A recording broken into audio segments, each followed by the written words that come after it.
నమస్కారం. వెన్నెల జల్లు కార్యక్రమానికి స్వాగతం. ఎన్నో అద్భుతమైన పాటలు రాసి మెప్పించి రాస్తూ ఇంకా ప్రేక్షకుల మనసుల్ని ఆకట్టుకుంటున్నటువంటి మధుర సినీ గీత రచయిత శ్రీ వెన్నెలకంటి గారు రచించినటువంటి చక్కటి గీతాల్ని ఆవిష్కరించే కార్యక్రమమే ఈ వెన్నెల జల్లు.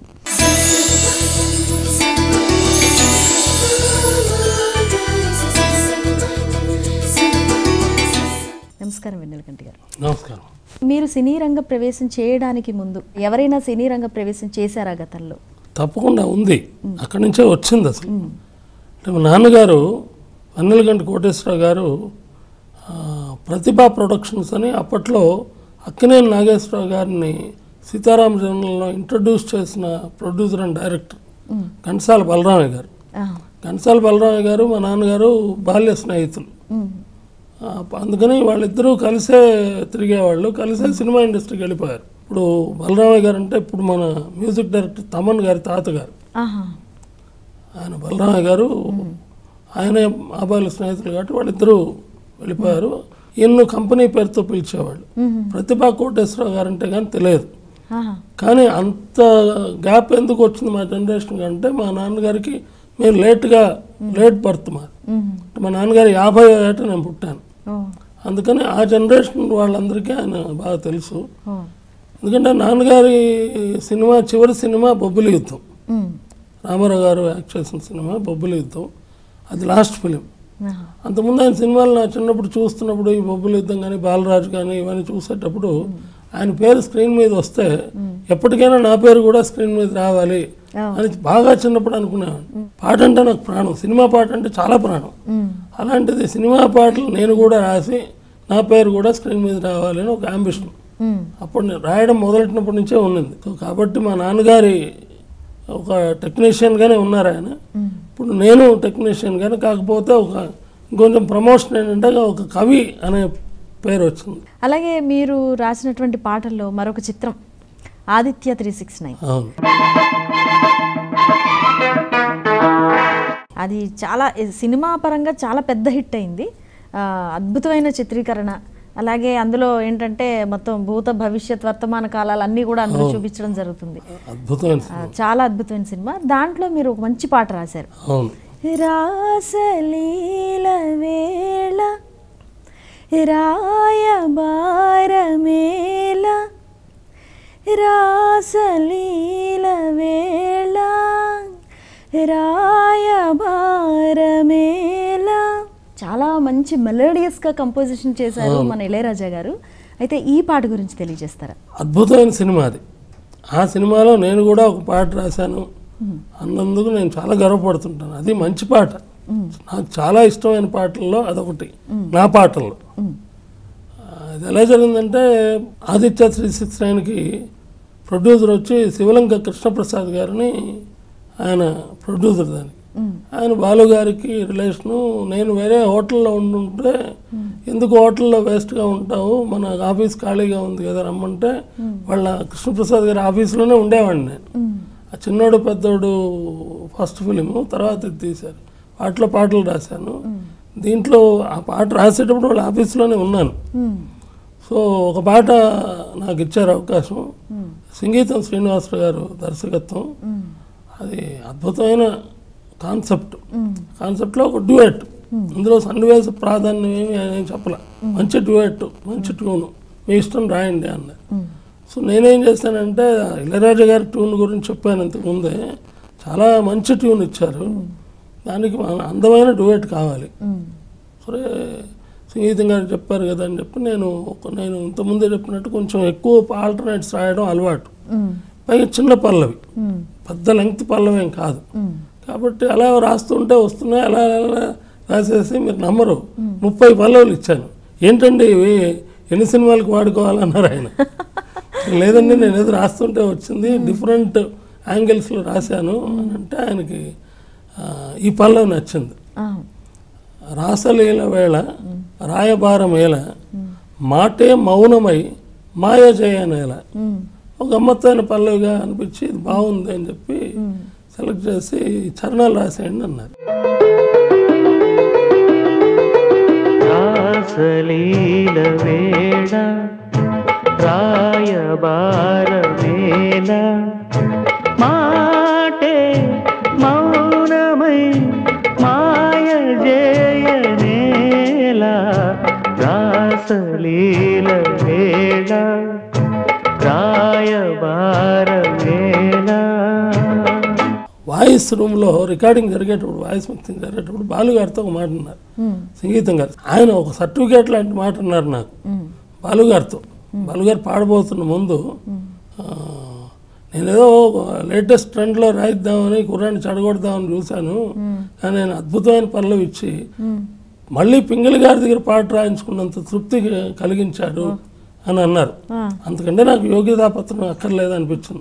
ఎందుకంటే ఆయన మాయాబజార్ ఫస్ట్ ఫిలిం, ఆయన అసిస్టెంట్ డైరెక్టర్. అప్పటి నుంచి పింగళి గారితో ఉన్న అనుబంధంతో ఆయన ఇక్కడ మహానుభావుడు, నేను ఆరాధించే కవుల్లో ఆయన ఒకడు. ఆ మాట అనేసరికి నేను ఆదానంద పడిపోయాను. నిజంగా అంత గొప్ప మనసు ఉంది ఆయనకి, అంత మంచి మాట అన్నారు. నిజంగా ఈ పాట కూడా మంచి హిట్ అయింది. సంగీతం గారు బాగా తీశారు, బాలకృష్ణ గారు మోహిన్ గారు చేశారు. ఇళయరాజా గారు చెప్పే పనే ఉంది, మాధుర్య ప్రధానమైన పాటలు ఇవ్వాలంటే ఆయన చాలా మంచినీళ్ళ ప్రాయం ఆయనకి, అద్భుతంగా ఇచ్చారు, బాగా పిక్చరైజ్ చేశారు. చరణాలు ఒక మంచి పోయిటరీ రాశాను.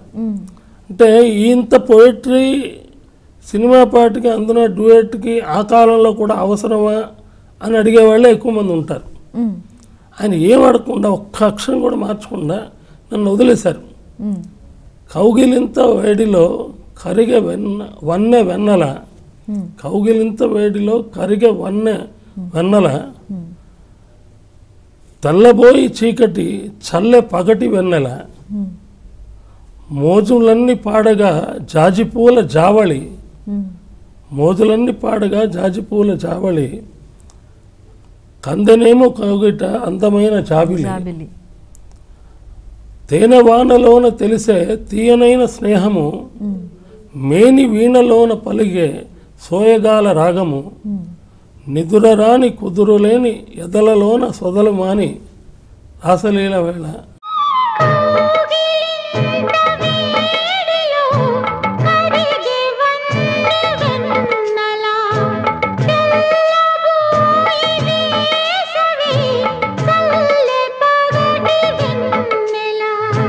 మోజులన్నీ పాడగా జాజి పూల జావళి, కందెనేమో కౌగిట అందమైన జాబిలి,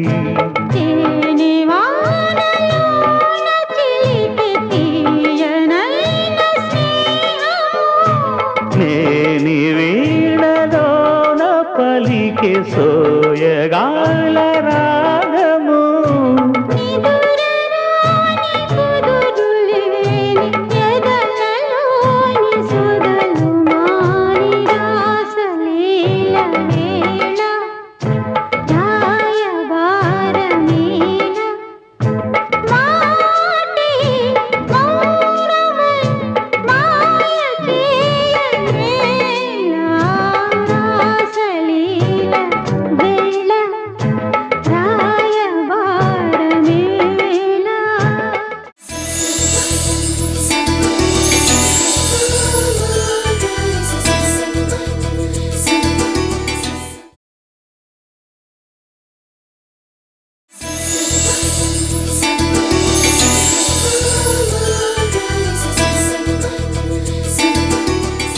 ఇక సెకండ్ చరణానికి వస్తే, మాయ చేసి గాయకు సోయగాల మల్లెలు, మోయలేని తీయని హాయి పూల జల్లులు, చేరదీసి పెంచకు భారమైన యవ్వనం, దూరసిగ్గు తుంచకు ఊరుకోదు ఈ క్షణం, చేపకళ్ళ సాగరాల అలల ఊయలుగన, చూపు ముళ్ళు ఓపలేను కలల తలుపు తీయన, చెలువ సోకు కలువరేకు, చలువ సోకి నిలువనేదు రాసలీల వేళ రాయబారం మీద. మాయ చేసి దాయకు సోయగాల మల్లెలు, మోయలేని తీయని హాయి పూల జల్లులు,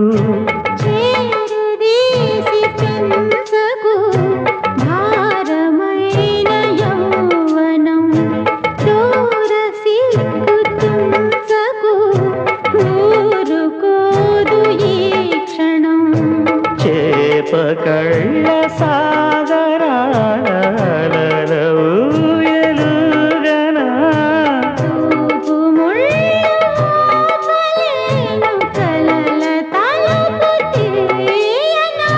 చెరువ సోకు కలువదేకు తలువ సోకి నిలువ నీరు రాసలీల తేళ రాయబార మేళ మాటే మౌనమై మాయ జయనేళ రాసలీల వేళ నా అదృష్టం ఆ రికార్డింగ్కి వెళ్ళాను నేను. ఇంకా అదృష్టం ఏంటంటే వాళ్ళిద్దరు జనరల్గా ట్రాక్ పాడేసి వెళ్తారు. వాళ్ళిద్దరు ట్రాక్ కలిసి పాడుతున్నప్పుడు కలిసే పాడారు, వేరే వేరేగా పాడలేదు. కలిసి పాడుతున్నప్పుడు ఇళయరాజు గారు కూర్చున్నారు వచ్చి. పైగా ఆయన ఇళయరాజు గారు ఆయన థియేటర్లు కాకుండా కోదండపాండి థియేటర్కి వచ్చి బాలుగారి థియేటర్లో అక్కడ రికార్డింగ్ చేశారు. ఆయన వచ్చి కూర్చొని నైట్ పాడించుకున్నారు. పైగా వీళ్ళిద్దరూ బాలుగారు జానకి గారు అందరికీ తెలిసిందే. ఒకళ్ళు ఏదైనా ఒక మంచి జిమ్మికి ఒక కళ వేశారంటే అవతల వాళ్ళు పోటాపోటీగా ఇంకోటి వేస్తారు. ఇద్దరు పక్క పక్కనే ఉండటం వల్ల అది పెరుగుతూ వెళ్ళింది. కాంపిటేటివ్ స్పిరిట్ అలా పెరుగుతూ వెళ్తే ఇళయరాజు గారు అన్నది ఇప్పటికీ గుర్తు నాకు. అందుకేరా ఇద్దరు ఒకసారి వచ్చి పాడితే ఇలా ఉంటుంది, పాట పెరుగుతుంది అని కూడా అన్నారు ఆయన. పైగా ఇది ఇంకో గమ్మత్తైన సన్నివేశం ఏంటంటే ఈ బాలుగారు పాడింది ఒక బ్రెత్లెస్గా వస్తుంది.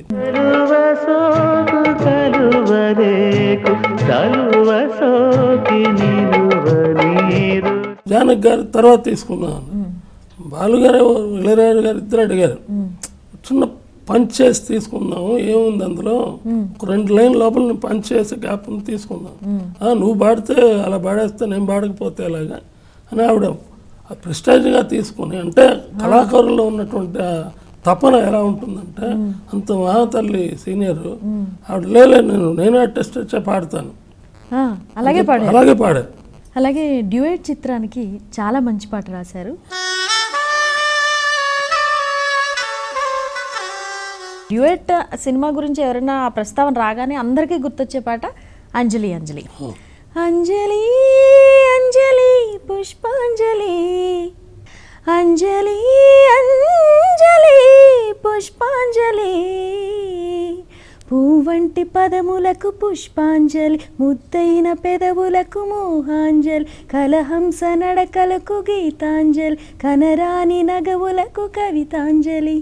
అంజలి అంజలి పుష్పాంజలి, అంజలి అంజలి పుష్పాంజలి.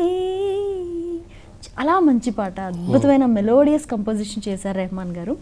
ఈ పాట రాయడానికి అంటే ఏ సందర్భంలో మీకు ఈ అవకాశం వచ్చింది, దాని గురించి తెలియజేస్తారు? అంటే యాక్చువల్గా నేను అనువాద చిత్ర పరిశ్రమకు విచిత్రంగా వచ్చాను.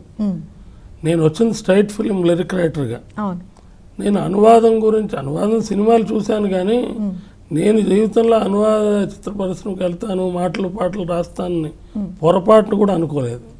మీరు ఈ పాట కనుక గమనించినట్టయితే, అంటే మామూలు ప్రేక్షకులుగా మేము ఇది ఒక అనువాద చిత్రానికి రాసిన పాటలా అనిపించదు. పల్లవి కానీ చరణాలు కానీ చాలా కవితాత్మకంగా ఉంటాయి. అంటే ఇది స్ట్రైట్ ఫిల్మ్కి మీరు రాసినట్టుగానే ఉంటుంది. అంటే ఒక డబ్బింగ్ ఫిల్మ్కి ఇంత అద్భుతంగా పాట రాయిచ్చా అన్న తీరులో ఉంటుంది. నేను శ్రీదేవి ప్రొడక్షన్ మూవీస్ ఆఫీస్లో ఉండేవాడిని. అప్పుడు కృష్ణప్రసాద్ గారితో పాటు ఎంవి రావు గారు కూడా నాకు పరిచయం అయ్యారు. వాళ్ళిద్దరూ అక్కడ అప్పట్లో పార్ట్నర్స్గా ఉండేవాళ్ళు. ఆ ఎంవి రావు గారు ఈ మధ్యలో గ్యాప్ వచ్చిన టైంలో ఒక డబ్బింగ్ సినిమా చేశారు, సుందరాంగుడు అనే సినిమా చేసి, అందులో నేను ఆఫీస్లో ఉంటున్నాను, అప్పటికే బాగా ఫ్రెండ్స్ అయిపోయాం ఇద్దరం. సో చిన్నోడు పెద్దటప్పుడు పాటలు రాయించడానికి వాటికి తిరుగుతూ బాగా ఫ్రెండ్స్ అయిన తర్వాత, అయ్యో మీరు ఆఫీస్లో ఉండి ఇంత మంచి ఫ్రెండ్ అయ్యి మీకు పాట రాకపోతే ఎలాగని చెప్పి పాట రాస్తే, ఇది డబ్బింగ్ పాట నాకేం తెలుసండి, నాకు రాయడం రాదు, నన్ను వదిలేయండి, అందులో ఏదైనా బ్యాక్గ్రౌండ్ అంటే లిప్పు లేని పాట, బ్యాక్గ్రౌండ్లో వచ్చే పాట అయితే నేను రాస్తానంటే, బ్యాక్గ్రౌండ్లో ఒక పాట, లిప్పులో ఉన్న ఒక పాట నాకు ఇచ్చారు. అది నిజంగా నేను మామూలుగా పాట రాస్తే నేను బాగా ఫాస్ట్గా రాస్తానని పేరు. అలాంటిది ఒక పాట రాయడానికి నాకు మ్యాక్సిమం ఒక 1/2 అవర్ అలా పట్టే సందర్భానికి దాదాపు 4 గంటలు పట్టింది ఆ పాట రాయడానికి. ఎందుకంటే లిప్కి ఎలా సింగ్ చేయాలో తెలియదు నాకు. అప్పటికి పాపం రాజశ్రీ గారు మహానుభావుడు, ఆయన వచ్చి బేసిక్స్ చెప్పారు. ఆ తర్వాత రాశాను, చాలా కష్టపడి ఇంకొద్దురా అనుకున్నా. ఆ తర్వాత ఎంవి రావు గారే సంగ్రామం అనే సినిమా చేస్తూ కన్నడ నుంచి తెలుగుకి మాటలు పాటలు మీరు రాయాలన్నాడు. ఎక్కడ కూడా ఒక పాటే రాయలేకపోయానంటే కాదు అని బలవంత పెట్టి రాయించాడు. అలా నేను బలవంతంగా డబ్బింగ్ అనే ప్రక్రియలోకి అడుగుపెట్టాను. అనుకోకుండా దాంట్లో ఎన్ని సినిమాలు రాసేసాను. ఇప్పటికి దాదాపు 300 సినిమాలు పాటలు రాశాను. చాలా సినిమాలకు పాటలు రాశాను. నేను మాటలు రాయని వాటికి కూడా రాశాను. సో అలా అది అనుకోకుండా జరిగిపోయింది. కానీ ఈ డబ్బింగ్ అనువాద రచనను సినిమాలని శ్రీశ్రీ గారు మొదలెట్టారు. ఆయన మొట్టమొదటి కవి అనువాదానికి. తర్వాత ఆరుద్ర గారు, వీటూరు గారు, అనిశెట్టి గారు, ముఖ్యంగా రాజశ్రీ గారు 700 సినిమాలు చేశారు ఆయన. ఇప్పుడు ఆయన గురించి తలుచుకోవడం చాలా అవసరం. ఎందుకంటే నేను డబ్బింగ్ సినిమా రాస్తున్నానని తెలిసి out of his 700 films experience ఇట్లా నాకు టిప్స్ చాలా చెప్పారు. చెప్పినంత మాత్రం వచ్చేస్తుందని కాదు, ప్రాక్టికల్గానే వస్తుందని చెప్పారు. అలా వచ్చిన నేను అభ్యాసం కూసి అంటారు కదా, రోజు చేస్తున్న కొద్దీ వస్తుంది. నాకేంటంటే నేను అనువాద పరిశ్రమలో పనిచేయని వాడిని కాబట్టి, నేను స్ట్రైట్ సినిమా లిరిక్సే రాస్తాను కాబట్టి నాకు అనువాద పాటల్లో రావాల్సిన పడికట్టు పదాలు తెలియవు. సో నేను స్ట్రైట్ సినిమా పాట ఎలా రాస్తానో కష్టపడి ఆ లిప్ సింక్ కూడా చేస్తూ కూడా కవిత్వం రాస్తాను. వేరే మార్గం లేదు, కిట్టించడం నాకు రాదు. కాబట్టి మంచి పాటలు రాయగలిగాను. సో అనువాద గీతాల్లో కూడా మంచి పేరు తెచ్చుకోగలగడానికి కారణం అది. మా మంచి పేరు అంటే ఇలాంటి మంచి పేరు కాదు, అనువాద చిత్రాలకి పాటలు రాయడంలో వెన్నెలకంటి గారి దిట్ట అనే ఒక పేరు వచ్చేసింది మీకు. ముఖ్యంగా బాలచంద్ర గారు అనే మహానుభావుడితో పనిచేయడం, ఆయన సినిమాకి పనిచేయడం అన్నది నాకు వరం. ఈ సినిమా చూసి ఆయన బాగుంది అని అనిపించి తర్వాత సినిమాలో నాకు ఆయన తీసిన కల్కి ఆయన ఆఫీస్కి పిలిపించి నాకు ఇచ్చారు సినిమా.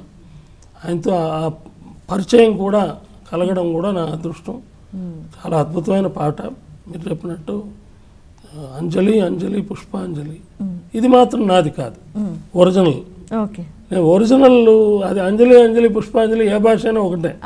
ఆ తర్వాత మన నుంచి మహా కష్టం. ఆ లిప్పుకి సింగ్ చేసి పువ్వంటి పదములకు పుష్పాంజలి, పువ్వంటి పదములకు పుష్పాంజలి, ముద్దైన పెదవులకు మోహాంజలి, కలహంస నడకలకు గీతాంజలి, కనరాని నగవులకు కవితాంజలి. ఎందుకంటే వాడు కవి కూడా. సో ఆ హీరో కవి. సో ఆ కవితాంజలి అన్న మాట వస్తే, గీతాంజలి అన్న మాట వస్తే అంత అందంగా ఉంటుందని దేనికి ఏది ఎంచుకోవాలో పదాలకు పుష్పాంజలి, పువ్వంటి పదములు అందుకని పుష్పాంజలి, ముద్దైన పెదవులకు ఆ పెదవులు చూస్తే మోహం వస్తుంది కాబట్టి మోహాంజలి, కలహంస నడకలకు గీతాంజలి, కనరాని నగవులకు ఆ కవిత్వం కూడా దొరికినట్టు ఉంటుంది. కనరాని నగవులు అనే చోట కవితాంజలి వేయాలి. ఇలా అలా కుదిరింది. అంజలి అంజలి పుష్పాంజలి, అంజలి అంజలి పుష్పాంజలి, పూవంటి పదములకు పుష్పాంజలి, ముద్దైన పెదవులకు మోహాంజలి, కలహంస నడకలకు గీతాంజలి, కనరాని నగవులకు కవితాంజలి. అంజలి అంజలి పుష్పాంజలి, అంజలి అంజలి పుష్పాంజలి.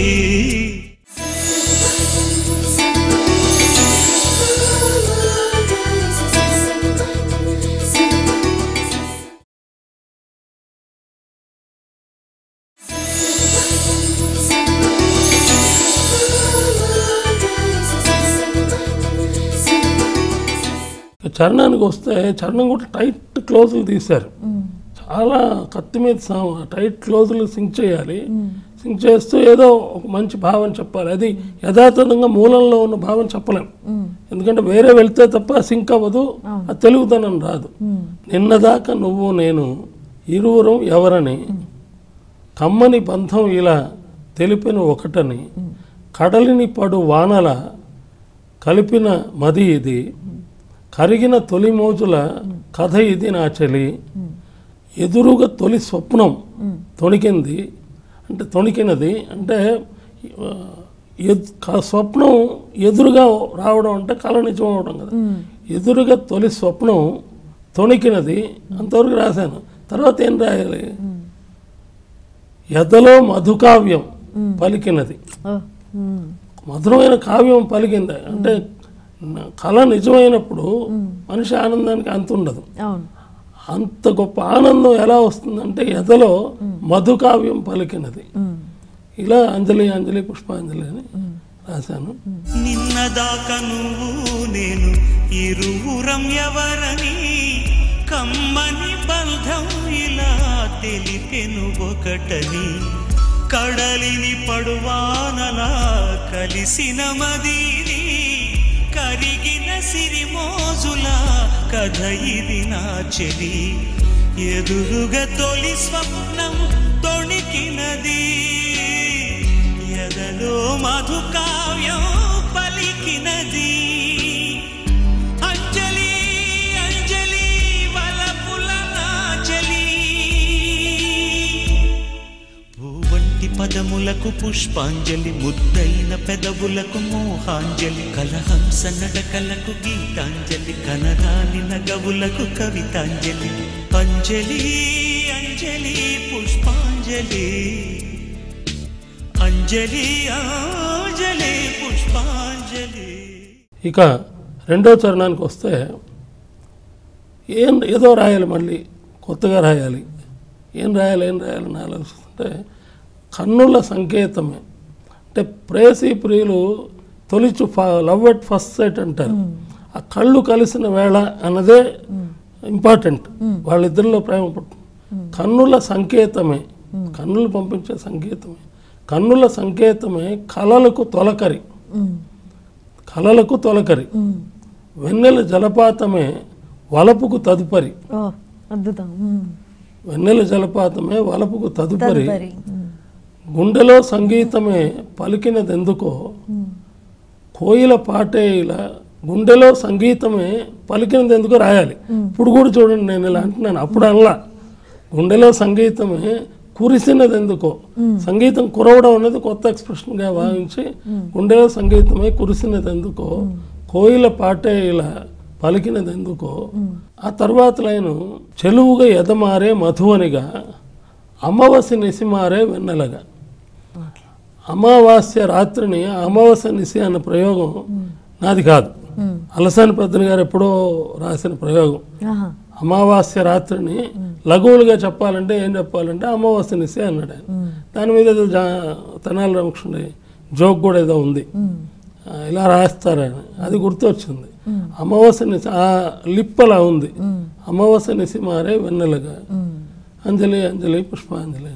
కన్నుల సంకేతమే కలలకు తొలకరి వెన్నెల జలపాతమే వలపుకు తదుపరి గుండెలో సంగీతమే కురిసినదెందుకో కోయిల పాటేలా పలికిన విందుకో చెలువుగా ఎదమారే మధువనిగా అమావాస్య నిశిమారే వెన్నెలగా అంజలి అంజలి ఇది హృదయాంజలి.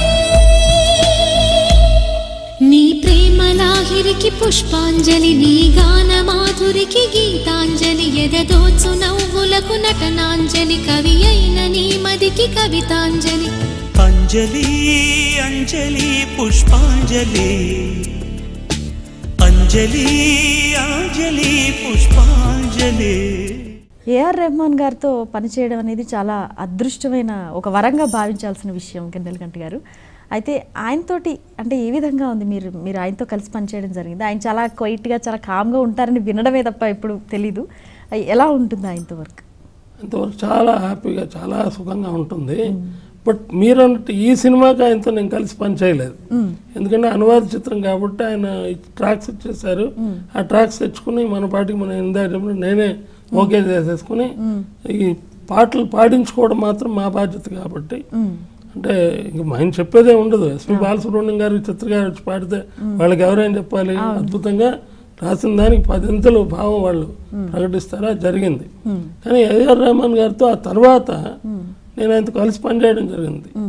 అంటే సూర్య గారి సినిమాకి తర్వాత బండెనక బండి గట్టి అనే పాటకి ఎన్టీ మోహన్ గారి సినిమాకి పల్నాటి పౌరుషంలో అప్పుడు వెళ్ళి మాట్లాడడం జరిగింది. ఇంకొక డబ్బింగ్ సినిమాకి కూడా నేనే రికార్డ్ చేస్తానంటే వాళ్ళ థియేటర్కి వెళ్ళడం జరిగింది. సూర్య గారి సినిమా పనిచేసేటప్పుడు ఏంటంటే ఆయన ఎక్కువ నైట్స్ వర్క్ చేస్తారు. పగలు ఎప్పుడు వర్క్ చేయగా నేను చూడలే. ఆయనకు రాత్రే ఉదయం అప్పుడు కూర్చున్నప్పుడు పని చేస్తారు.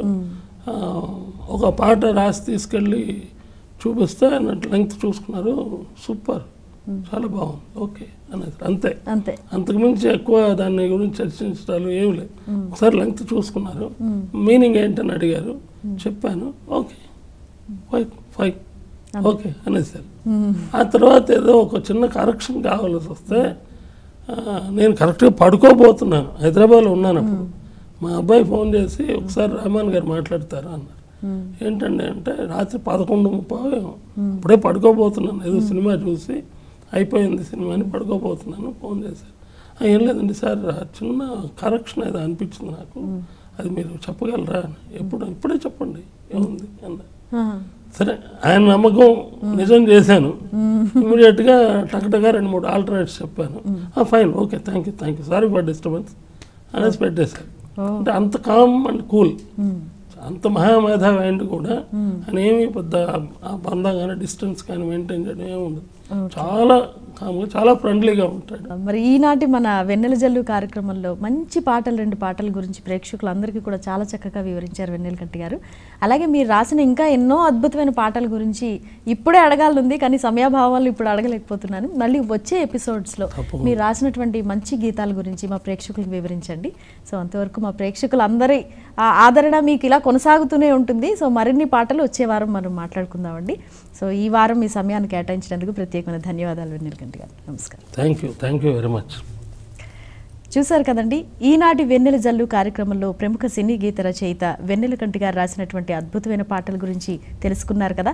ఆ పాటల్ని చాలా చక్కగా ఆస్వాదించారు కదా. ఇది ఈ వారం వెన్నెల జల్లు కార్యక్రమం. మళ్ళీ వచ్చే వారం వారు రచించినటువంటి మరికొన్ని చక్కటి గీతాలని ఆస్వాదిద్దాం. అంతవరకు సెలవు మరి. నమస్కారం.